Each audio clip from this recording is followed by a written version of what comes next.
आप मेरी 100 रुपए की मदद कर दोगे प्लीज? बहुत जरूरत है मुझे, मेरे पास अभी 1 रुपया भी नहीं बचा।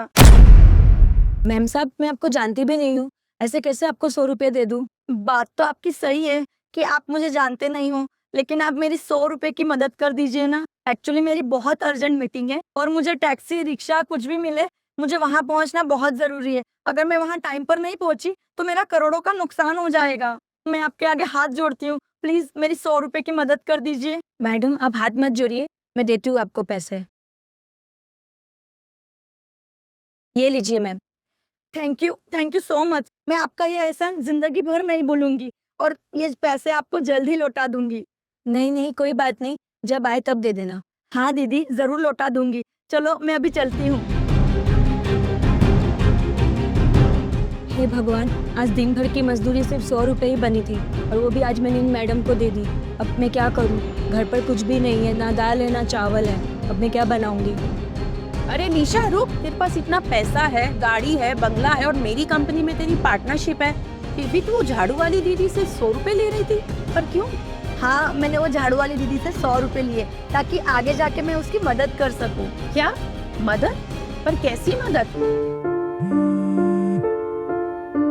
हेलो, हाँ डॉक्टर साहब बोलिए।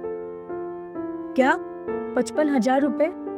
पर मैं तो छोटा सा झाड़ू पोछे का काम करती हूँ, मैं 55,000 रुपए कहाँ से लाऊंगी? आप प्लीज मुझे 10 दिन दीजिए, मैं 10 दिन में कैसे भी करके आपके पैसे लौटा दूंगी। प्लीज आप मेरी माँ का ऑपरेशन कर दीजिए, मैं आपके आगे हाथ जोड़ती हूँ। जी जी डॉक्टर साहब, बहुत बहुत शुक्रिया आपका। हे भगवान, मुझे कुछ समझ में नहीं आ रहा मैं किससे मदद मांगूं। इतने सारे पैसों का इंतजाम मैं कैसे करूंगी? ऐश, तू देखना, अब इस 100 रुपए की मदद के बदले मैं उस दीदी को इतने सारे पैसे दूंगी ताकि वो अपनी माँ का इलाज करवा सके और अपने घर में राशन भरवा सके। लेकिन निशा, उसने इतने सारे पैसे लेने से मना कर दिया तो? नहीं ऐश, वो दीदी मना नहीं कर पाएगी क्योंकि उन्होंने भी मेरी मुसीबत में मदद की थी और इस वक्त उन्हें पैसों की सबसे ज्यादा जरूरत है। अरे तुझे उसकी मदद ही करनी थी तो तू उसे डायरेक्ट पैसे दे देती, ये सब करने की क्या जरूरत थी? नहीं यार, क्योंकि ये जो गरीब लोग होते हैं ना, वो बड़े खुददार होते हैं। इनके लिए इनका आत्मसम्मान सबसे पहले होता है, इसलिए वो कभी किसी का एहसान नहीं लेते। और अब मैं वो दीदी को जाकर बोलूंगी कि उनकी 100 रुपए की मदद की वजह से मुझे करोड़ों का फायदा हुआ है और इसी वजह से मैं उसकी मदद कर रही हूँ, तो वो दीदी कभी मना नहीं कर पाएगी। वाह Nisha, I am proud of you. ये तेरे जैसी दोस्त मेरे पास है जो सिर्फ अपने नहीं दूसरों के बारे में भी सोचती है। चल बाय।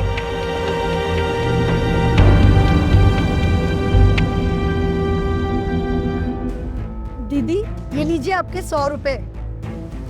अरे मैम साहब, ये पैसे लौटाने की क्या जरूरत थी? नहीं दीदी, जरूरत थी क्योंकि आप एक अनजान की मदद कर रहे थे।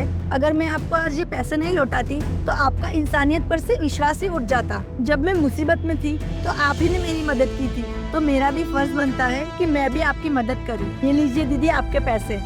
शुक्रिया मैडम। और मैडम, आप टाइम पर पहुंच तो गए थे ना? आपका कोई नुकसान तो नहीं हुआ ना? हाँ दीदी, मैं टाइम पर पहुंच गई थी और आपको पता है, आपकी इस 100 रुपए की मदद की वजह से मैंने पूरे 10 करोड़ की डील साइन की है और उसका क्रेडिट जाता है सिर्फ आपको। और इसी खुशी में मैं आपके लिए एक छोटा सा तोहफा लाई हूँ। ये लीजिए दीदी,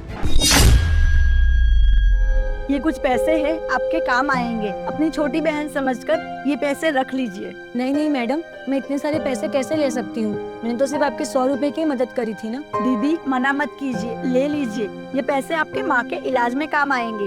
लेकिन मैडम, आपको कैसे पता चला? दीदी, वो मैंने आपको किसी से बात करते हुए सुन लिया था। और दीदी ज्यादा सोचिए मत, ये पैसे रख लीजिए और ऐसा समझो कि भगवान ने मुझे मदद के लिए भेजा है। इस वक्त आपको पैसों की सख्त जरूरत है, ऐसा समझो कि भगवान ने मुझे आपकी मदद के लिए भेजा है। मैडम, आपका बहुत बहुत शुक्रिया।